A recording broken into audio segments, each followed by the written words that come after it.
One of the very good feature of Excel is it allows you to name a particular cell or a range of cells. The benefit of this function is you can quickly locate that cell, that particular cell or range of cells within your worksheet. In order to use that function, all you have to do is simply go into the ribbon that is in the Homes tab, Editing group, and in the Find and Select, click on the drop down and click on Go to option. Once you click on it, it will open a dialog box, and you can see the first one is G22 into the absolute reference. This is the cell which I selected just now. But there are also some of the cells which I named, that is the average sale, maximum and minimum sale. All you have to do is simply select that cell and click on OK, and Excel will jump into the cell or the range of cell where you have named that particular cell. For now, I have named it this cell as a minimum sale. You can see in the name box, instead of showing C28, it is showing the minimum sale. So this is a very good feature. Also, you can name the entire cell range, which will be very helpful for you into the formulas. This makes a formula very easier to understand when you will be reviewing that formula syntax into the formula bar. To create a name, you must first select the data that you want to name. It could be a cell or a range of cells. You can also select non-adjacent cells and name them.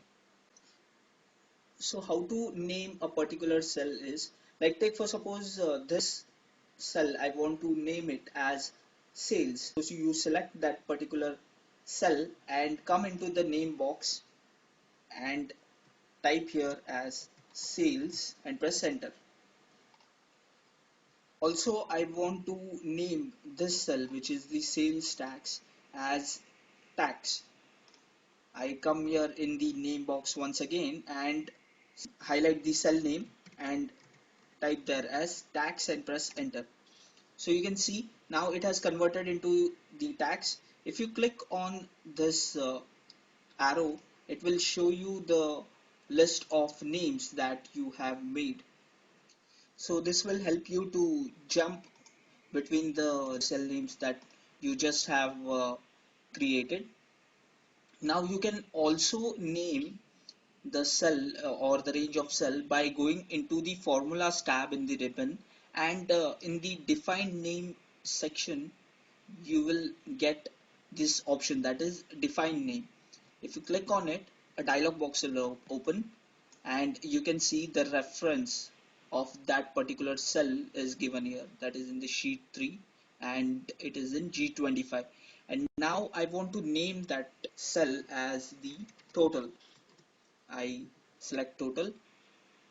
In the scope area you can see the option that it will give, whether you want to make this name universal throughout your workbook or only for sheet 2 or sheet 3, whichever you want. You select workbook, and in the comment section you can comment for more information. You can put some comments into this, and it will add that comment into that cell. I click on OK, and now we have created one more name for that particular cell. There are also some rules that you need to understand before creating a name. The rules goes this way.